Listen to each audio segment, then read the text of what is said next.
বন্ধুরা, ভোগশালীর ভিলেজ কুকিংয়ে আপনাদের সবাইকে স্বাগত জানাই। এই দেখুন বন্ধুরা, ধনে পাতা তুলে নিয়েছি।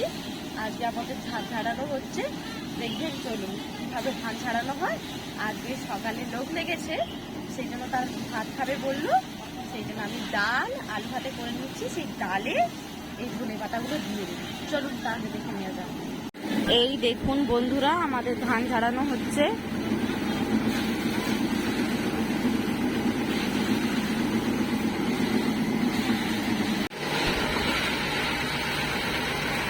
এবার আমি রান্না করে নেব, চলুন আপনার দেখতে থাকুন।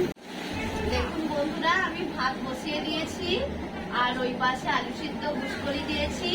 এবার আমি ডাল করে নেব, তার জন্যই ধনে পাতাগুলো কেটে নিচ্ছি। ভাত ফুটে উঠেছে আর ওইদিকে আলু সেদ্ধ প্রায় হয়ে এসছে, হয়ে গেলে আমি নামিয়ে নিব। আমাদের ধান ঝাড়ানো হচ্ছে তো, তাই ঠিক করে শুনতে পাবেন না, খুব শব্দ হচ্ছে। দেখুন বন্ধুরা, আমি পেঁয়াজ কেটে নিচ্ছি ডালে দেওয়ার জন্য, ধনে পাতায় কেটে নিয়েছি। দেখুন বন্ধুরা, আমার আলু সিদ্ধ হয়ে গেছে, এবার এটাকে নামিয়ে নিব।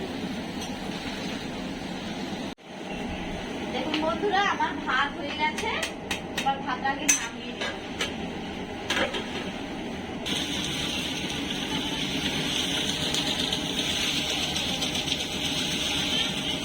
পাঁচফোড়ন আর জিরে দিয়ে দিচ্ছি। তেল গরম হয়ে গেছে, পেঁয়াজ দিয়ে দিচ্ছি।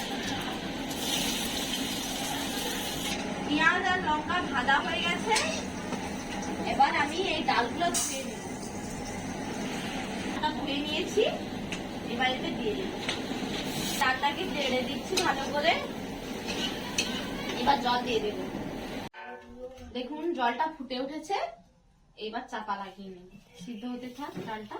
আর ওইদিকে আমি ভাতের হাঁড়ি উপর করে দিয়ে এসছি, সেটা এবার তুলে নেব। এবার ডালে একটু হলুদ দিয়ে দিচ্ছি, এবার ধনে পাতা কুচিগুলো দিয়ে দেব। এবার এটাকে কাঁটা দিয়ে ভালো করে দিয়ে নিচ্ছি। জল ফুটে উঠেছে, এবার নুন দিয়ে দিচ্ছি। হয়ে গেছে, এবার নামিয়ে নিচ্ছি।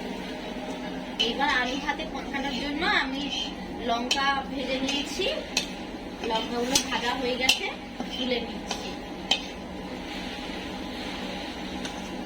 এবার এই তেলে পেঁয়াজ দিয়ে দিচ্ছি আলু ভাতে মাখানোর জন্য। ভাজা হয়ে গেছে, এবার নামিয়ে নিচ্ছি। বন্ধুরা, আমাদের বাড়িটা ঘুরে দেখাবো, আর চলুন আপনাদের মুসুর ডাল যে হয় তার স্বাদ দেখে নেবো কেমন।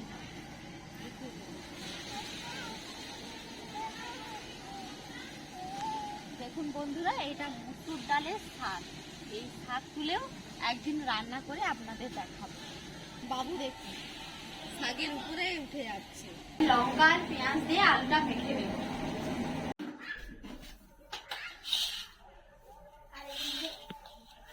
এই দেখুন, আলু ভাতে মাখিয়ে নিয়েছি, পরিবেশন করে দিয়েছি, এবার খেতে বসে গেছে সবাই।